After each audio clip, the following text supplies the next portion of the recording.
हमारे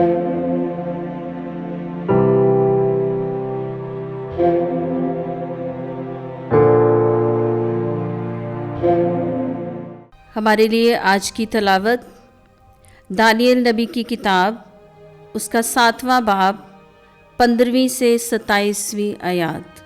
तब मुझ दानियल की रूह मुझ में गमगीन हुई और मेरे दिमागी रोयतों ने मुझे बेकरार कर दिया।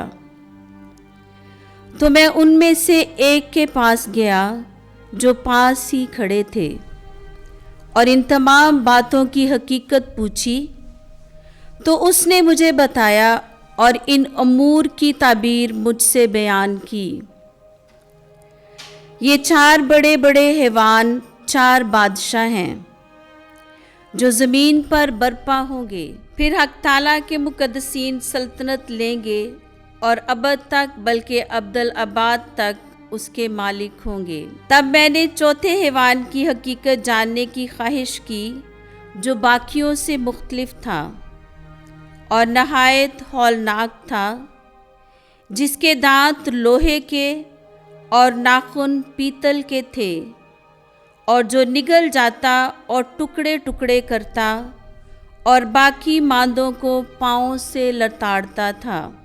और उसके सर के 10 सींगों की हकीकत और उस सींग की जो निकला और जिसके आगे 3 गिर गए, यानी जिस सींग की आंखें थी और जिसके मुंह से तकब्बर की बातें निकलती थीं और जिसकी सूरत उसके साथियों से ज़्यादा रोबदार थी। मैंने देखा कि वही सींग मुकद्दसीन से जंग करता था और उन पर गालिब आता था।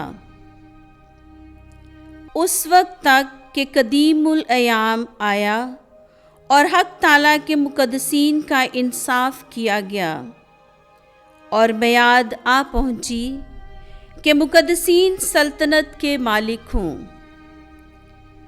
और उसने यूं कहा कि चौथा हैवान ज़मीन पर चौथी सल्तनत है और वो बाकी मुमलकतों से मुख्तलिफ होगी और वो तमाम ज़मीन को निगल जाएगी, उसे लताड़ेगी और उसे टुकड़े टुकड़े कर देगी।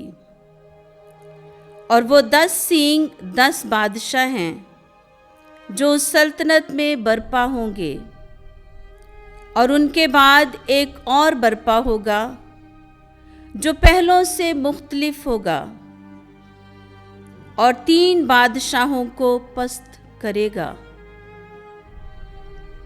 और हक ताला की मुखालफत में बातें बोलेगा और हक ताला के मुकद्दसों को दुख देगा और कसद करेगा कि ईदों और शरीयत को तब्दील कर दे और वो एक ज़माना और 2 ज़मानों और निस्फ ज़माने तक उसके हाथ में दे दिए जाएं।